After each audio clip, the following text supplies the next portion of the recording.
인체의 열교환, 열평형 방정식과 각 요소의 의미는 델타 S는 M 플러스 마이너스 C 플러스 마이너스 R 마이너스 E로 되고요. 각 기호의 의미는 S는 열축척, M은 대사열, C는 복사, R은 대류, E는 증발. S는 M 플러스 마이너스 C 플러스 마이너스 R 마이너스 E. M은 작업 대사량이고요.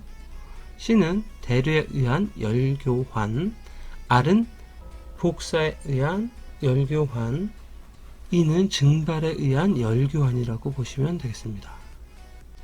인체의 열교환의 열평형 방정식과 각 요소의 의미는 델타 S는 M 플러스 마이너스 C 플러스 마이너스 E 마이너스 E 이고요. 열 축척은 대사열 플러스 마이너스 대류 플러스 마이너스 복사 마이너스 증발 이렇게 표현이 되는데, 좀 더 구체적으로 표현을 하면 M은 작업 대사량, C는 대류에 의한 열교환, R은 복사에 의한 열교환이고요. E는 증발에 의한 열교환입니다. 열평형 방정식에서 델타 S의 의미는 인체의 열 축척 또는 열 손실을 의미하며, 작업 환경에서 인체가 가장 쾌적한 상태가 되기 위해서는 S가 0이 되어야 합니다. 작업 대사율, 즉 RMR이 5인 작업 시 작업의 실 노동률 계산, 사이토와 오지마의 경험식을 적용을 하라고 하네요. 이 경험식은 실제 노동률은 85 마이너스 가로 열고 5 곱하기 RMR 가로 닫는 식이 됩니다. 위의 문제를 구해보면 85 마이너스 가로 열고 5 곱하기 RMR이 5이니까 5를 곱해주게 되면 5, 5, 25, 즉 85에서 25를 빼게 되면 60이 나오고, 즉 60%의 실 노동률이 나온다는 것입니다. 실 노동률은 85 마이너스 가로 열고 5 곱하기 RMR 가로 닫고, 이것이 사이토와 오지마의 경험식 실 노동률을 구하는 공식입니다. 산소 결핍 장소 시 착용 호흡용 보호구 두 가지를 쓰시오. 호흡용 보호구는 송기 마스크와 공기 호흡기입니다.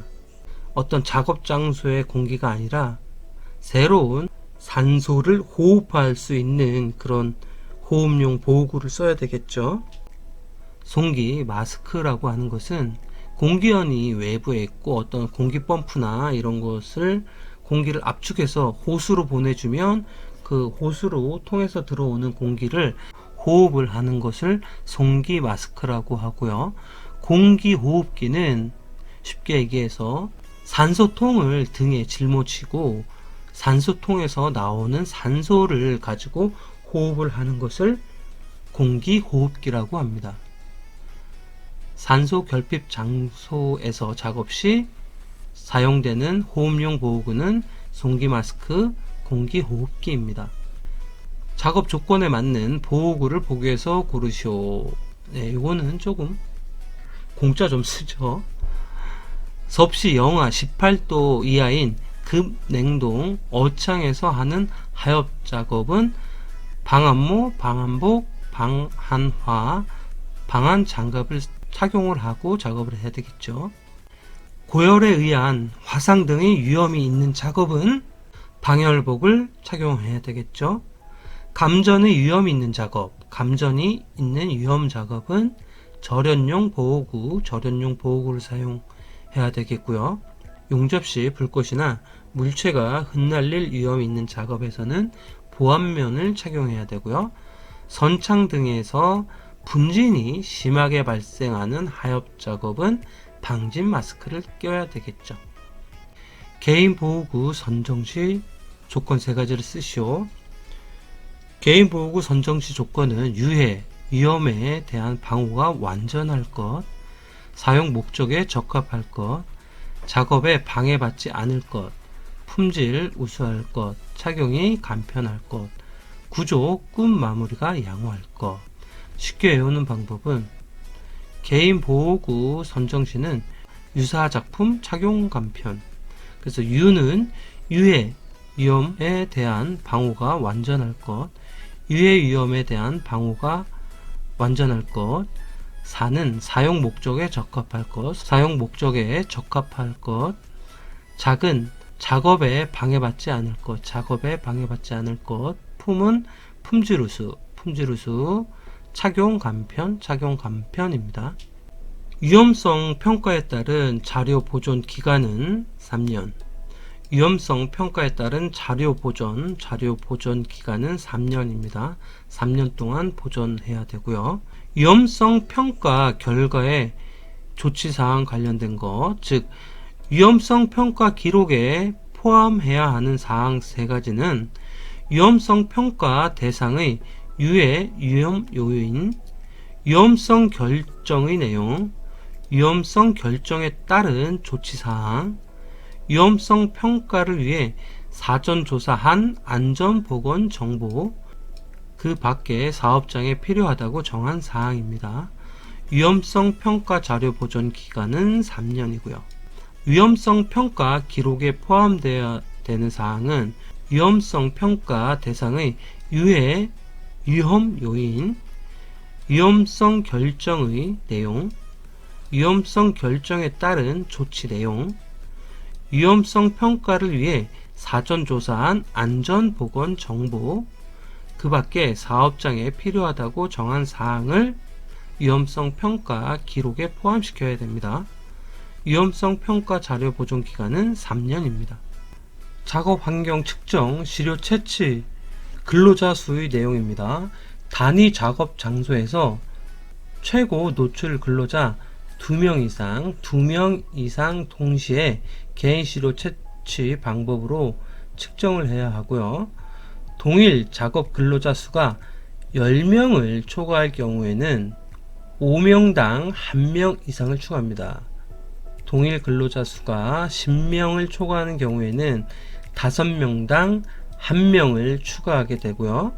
동일 근로자 수가 100명을 초과할 시에는 최대 20명까지 할 수 있습니다.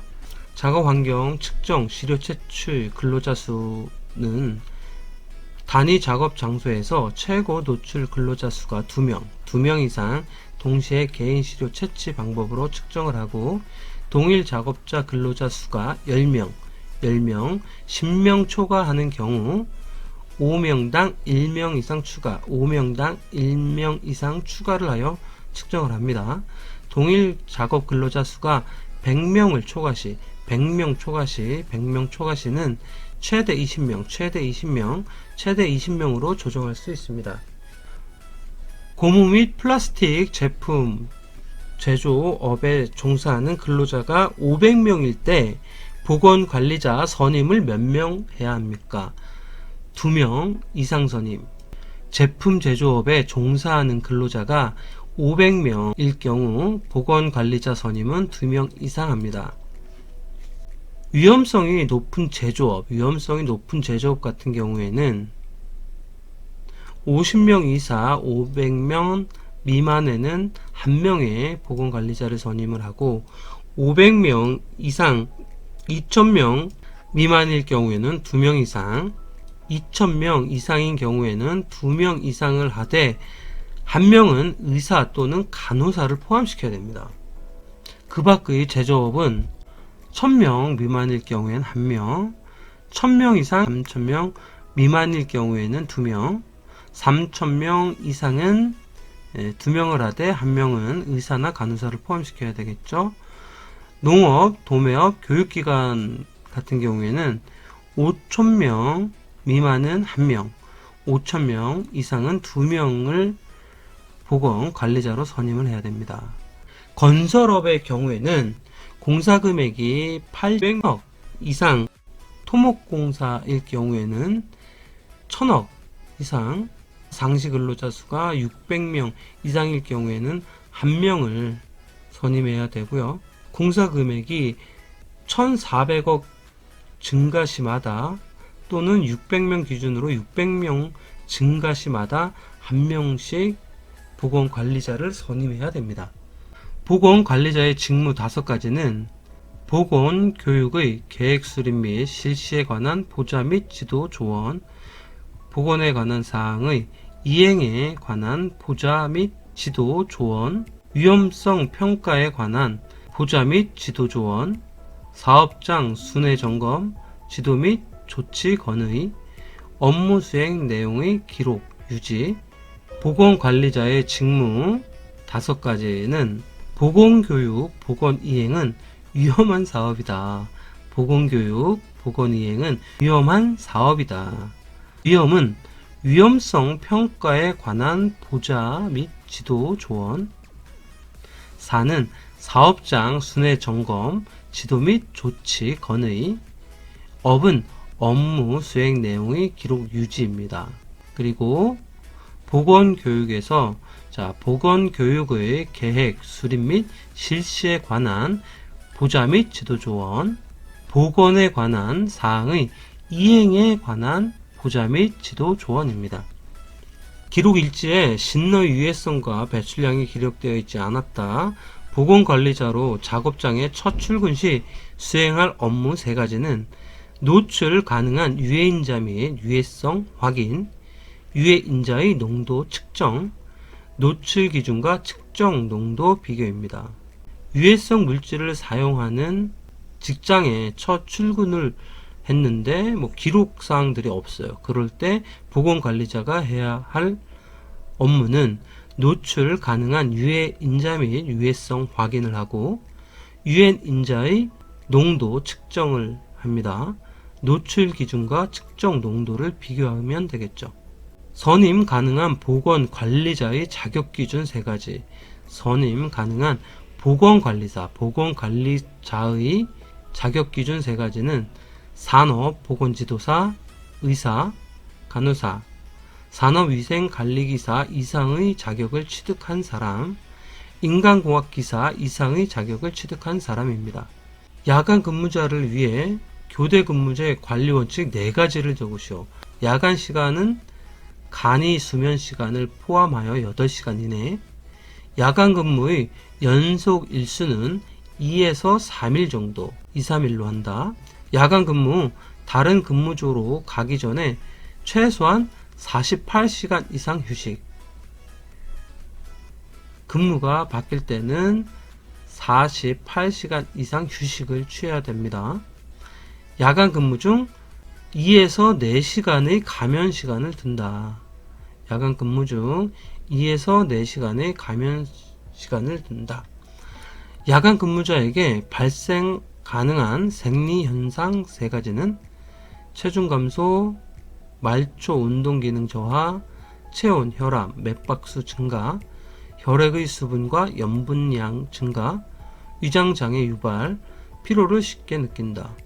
야간 근무자에게 발생 가능한 생리적 현상 3가지는 체중 감소, 말초 운동 기능 저하, 체온, 혈압, 맥박수 증가, 혈액의 수분과 염분량 증가, 위장장애 유발, 피로를 쉽게 느낀다. 베를륨 성면 취급 장소에서 착용하는 마스크 등급을 적으시오. 특급을 써야 됩니다. 독성이 강한 물질 등 함유한 분진의 발생 장소에서는 특급을 사용한다. 베를린 성면 취급 장소에서는 특급 마스크를 씁니다.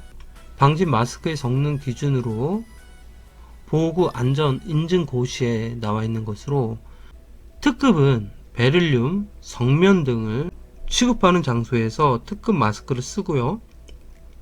1급 같은 경우에는 금속 흉 또는 기계적 분진, 예로서는 용접 작업을 할 때는 1급 방진 마스크를 사용돼야 됩니다.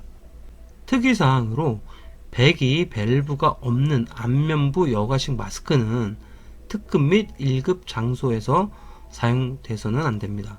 작업 시작 전 급성 독성을 일으키는 물질임을 근로자에게 알려야 하는 것은, 즉 관리 대상 유해 물질 중에 6가지가 있습니다. 디메틸포름아미드, 벤젠, 사염화탄소, 아크릴로니트릴, 1122-데트라클로로에탄, 퍼클로로에틸렌, 그래서 사염아크 12테트라, 사염아크 12테트라, 사염아크 12테트라. 사염은 사염화탄소, 아크는 아크릴로니트릴, 1122 테트라클로로에탄, 테트라클로로에탄. 추가적으로 퍼클로로에틸렌, 퍼클로로에틸렌, 그리고 디메틸포름아미드, 디메틸포름아미드, 벤젠이 있습니다. 관리 대상 유해 물질입니다. 작업 환경 측정 대상 유해인자 중 분진의 종류 7가지. 성면 분진, 면 분진, 광물성 분진, 목재 분진, 유리섬유, 용접흉, 곡물 분진입니다. 쉽게 외우는 방법은 성면은 광물 목재로 유용한 곡물이다. 성면은 광물 목재로 유용한 곡물이다. 유용한 곡물이다. 성면은 광물 목재로 유용한 곡물이다. 석은 성면 분진을 말하는 거고요. 면은 면 분진, 광물은 광물성 분진, 목재는 목재 분진, 유용에서 유는 유리섬유, 용은 용접흉을 말하는 거고요. 곡물은 곡물 분진입니다. 특수 건강 진단, 실시, 시기 및 주기. 디메틸포름아미드와 N-디메틸아세트리 아미드 같은 경우에는 배치 후 첫 특수 검진은 1개월 이내에 해야 하며 6개월마다 합니다. 벤젠은 2개월 이내에 하며 검진 주기는 6개월 안에 합니다. 사염화탄소, 아크릴로니틀린, 1122-데트라클로로에탄, 염화비닐 같은 경우에는 배치 후 첫 특징 검진을 3개월 이내에 받아야 되며 주기는 6개월 주기로 받습니다. 성면과 면 분진은 12개월 이내에 받고 주기는 12개월 주기입니다. 광물성 분진, 목재 분진, 소음 및 충격 소음 같은 경우에는 12개월 이내에 받아야 되고 주기는 24개월입니다. 이외에 모든 대상 유해 인자는 6개월, 주기는 12개월입니다. 급성, 독성을 일으키는 물질일 때 사염아크 12테트라를 먼저 외우라고 했던 이유는 특수 검진 실시 시기 및 주기를 볼 때 배치 후 첫 특징 검진을 3개월 이내, 그리고 이제 주기로 봤을 때는 6개월마다 검진을 받아야 되는데, 자, 그 부분이 사염화탄소, 아크릴로니틀린, 1122-테트라클로로에탄이 있습니다. 그래서 자, 사염아크 12테트라라고 1차적으로 외우고, 자, 3개월, 6개월 개념으로 보시면 될 것 같고요. 그 다음에 기억자 개념으로 3개월, 6개월, 12개월, 24개월 두 배수로 뛰어 넘어가죠. 이 안에 포함되어 있는 것은 성면 분진, 그리고 광물성 분진, 목재 분진입니다. 즉 분진류는 배치 후 첫 특수 검진 시기는 12개월 이내에 받아야 되고, 성면 같은 경우에는 12개월 주기로 받아야 되고, 그 외 분진들은 소음을 포함해서 24개월 주기로 검진을 받아야 되는 거죠. 그리고 이제 특이사항, 디메틸포름아미드와 벤젠이 있죠. 디메틸포름아미드는 1개월 이내에 6개월 주기, 벤젠은 2개월 이내 6개월 주기를 갖습니다.